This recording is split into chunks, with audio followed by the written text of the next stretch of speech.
Good afternoon, Madam Chair, members of the board. Yeah, I was on my way and I got waylaid in a conversation. Thought I had a couple extra minutes, so I apologize for that. I do hope everybody enjoyed the recent fall snowstorm that we experienced last week. It's not often we see 80-degree temperatures followed by snow within a 2-week span. But with the non-potable irrigation season now over, river flows along the Rio Grande, they have increased. The USGS Rio Grande at Ottawa gauge is reporting 925 cubic feet per second today, and that's up from about 500 cubic feet per second at the start of the month. This is largely due to the end of Colorado's San Luis Valley irrigation season. They ended on November 1st, and you can see that spike at, oh, sorry, Josh, that little spike in the beginning of November. That's largely the cooler temperatures, Colorado shutting off the irrigation. There's more water coming over the Colorado border on the Rio Grande. There's currently about 20,000 acre feet of water that's planned to be moved from Abiquiu to Elephant Butte before the year's end to count towards New Mexico's 2024 Rio Grande Compact delivery. However, there are flow restrictions below Abiquiu Dam due to a sediment plug on the Rio Trauma downstream. We've talked about that for the past couple of months.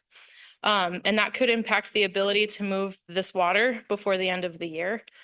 The state has applied for a permit with the Corps to conduct the work to remove the sediment plug on the trauma.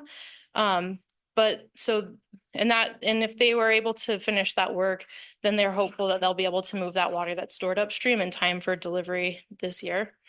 But the application is currently pending for the permit to conduct that work. It's worth noting that the sediment plug could impact the Rio Trauma's spring runoff management next year if the state's unable to restore channel conditions to what they have historically been.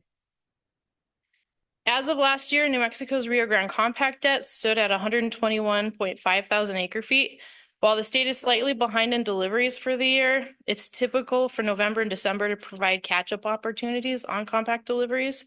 So if New Mexico is able to move that stored water up in Abiquiu before the year ends, we could see a positive delivery for 2024. As was presented at the previous board meeting, MRGCD has worked out an agreement with the Water Utility Authority to secure space to store MRGCD water, both native and San Juan Trauma water in Abiquiu. This is an important step towards more flexible water operations in the future. However, even though this space in Abiquiu has been secured, Rio Grande Compact restrictions will continue to limit MRGC's abilities to store water in this space for the foreseeable future. So back to the snowfall. The recent snowfall has brought some encouraging news. Here's a map of the Rio Grande and the upper San Juan Trauma basins and their snowpack conditions.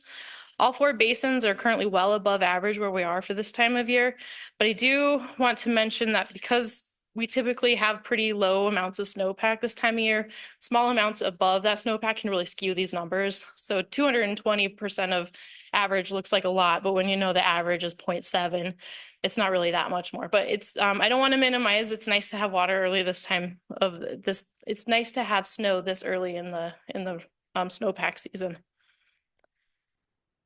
But there's still a long winter ahead, and the basin does need sustained snowfall for a solid spring runoff. So I do have a SNOTEL graph for the Rio Grande headwaters in Colorado.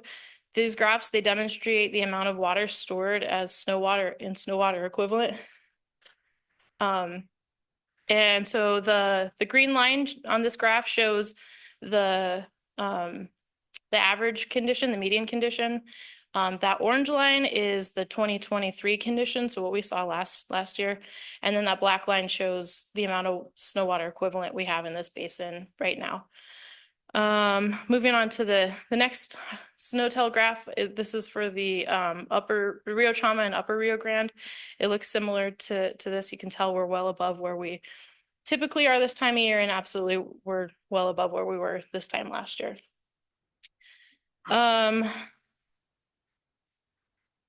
Finally, the season outlook for December through February is looking very familiar. We're likely to experience above average temperatures and below average precipitation.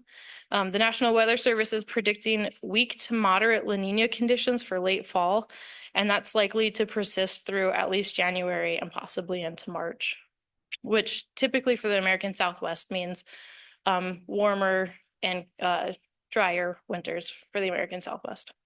And with that, I will stand for questions. Thank you.